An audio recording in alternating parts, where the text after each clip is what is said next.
So Kenya is strategically positioned for trade within Africa, especially within the African Continental Free Trade Area, which you mentioned is now in motion.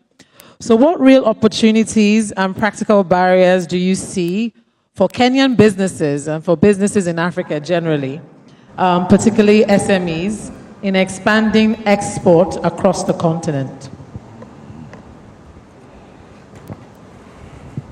Thank you very much. I think the first thing around the Africa Continental Free Trade is, of course, a huge opportunity to move goods and services across.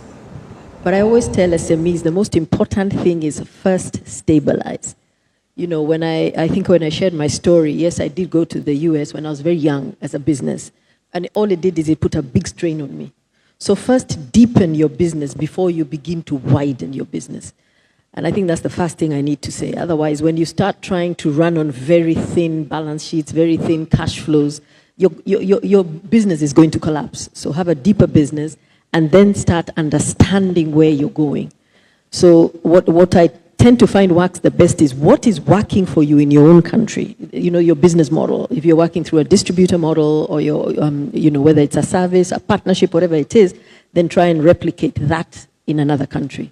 Fortunately, this is a good time to do business because technology, you know, you can do a lot of desktop research, you can research countries, you can understand communities. If you can afford to take yourself there, go and really understand. Because I find one of the biggest mistakes entrepreneurs do is they try to, yes, it's about risking, but you don't take a calculated risk. So you go and say, I'm going to export, and off you go and you take your goods or service to whichever country and start saying, oh, it's not working.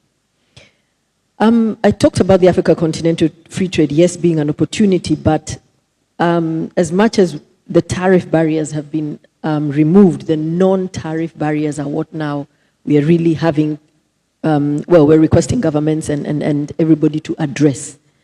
I gave my case in point, and I believe other entrepreneurs would suffer the same thing.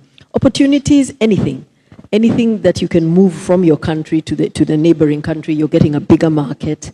Obviously, you've got to study and see whether there's an opportunity, because today, it is not it's about what does the consumer want. So if you have something on the continent that you can give another person, you know, map out a proper business model, and you'll be able to, you know, you'd be able to take it across. Because like I say, Africa has got to stop using our hard-earned money to go and buy products that have been built, you know, from us to them and back to us.